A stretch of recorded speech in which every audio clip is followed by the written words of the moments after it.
पुरी का जगन्नाथ धाम 4 धामों में से एक है। यहाँ भगवान जगन्नाथ बड़े भाई बलभद्र और बहन सुभद्रा के साथ विराजते हैं। पुराणों में इसे धरती का वैकुंठ भी कहा गया है। तो चलिए आज मैं आपको इसके चमत्कारों के बारे में बताती हूँ। फैक्ट नंबर 1, श्री जगन्नाथ मंदिर के ऊपर स्थापित लाल ध्वज सदैव हवा के विपरीत दिशा में लहराता है। ऐसा किस कारण होता है यह तो वैज्ञानिक भी पता नहीं लगा पाए हैं। यह एक बहुत ही आश्चर्यजनक बात है।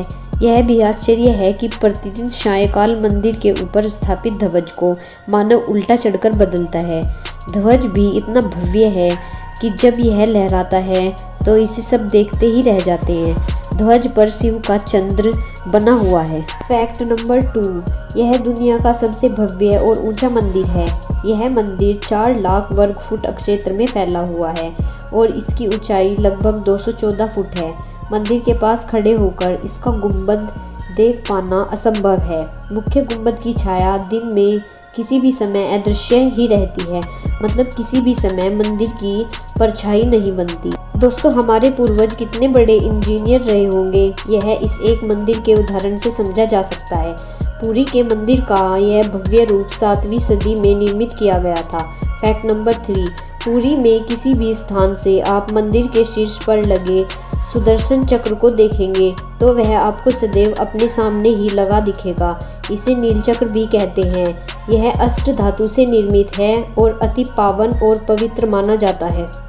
फैक्ट नंबर 4, सामान्य दिनों के समय हवा समुद्र से जमीन की तरफ आती है और शाम के दौरान इसके विपरीत। लेकिन पुरी में इसका उल्टा होता है। अधिकतर समुद्री तटों पर आमतौर पर हवा समुद्र से जमीन की ओर आती है, लेकिन यहाँ हवा जमीन से समुद्र की ओर जाती है। फैक्ट नंबर 5, मंदिर के ऊपर गुंबद के आसपास अब तक कोई पक्षी उड़ता हुआ नहीं देखा गया है।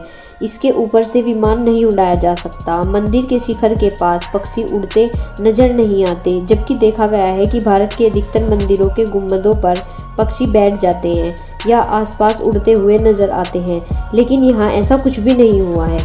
फैक्ट नंबर 6, भगवान जगन्नाथ जी का प्रसाद 500 रसोइयाँ 300 सहयोगियों के साथ मिलकर बनाते हैं। लगभग 20 लाख भक्त यहाँ भोजन कर सकते हैं। चाहे मंदिर का प्रसाद कुछ हजार लोगों के लिए ही क्यों न बनाया गया हो, लेकिन इससे लाखों का पेट भर सकता है। मंदिर के अंदर पकाने के लिए भोजन की मात्रा पूरे वर्ष के लिए रहती है। प्रसाद की एक भी मात्रा कभी भी व्यर्थ नहीं जाती।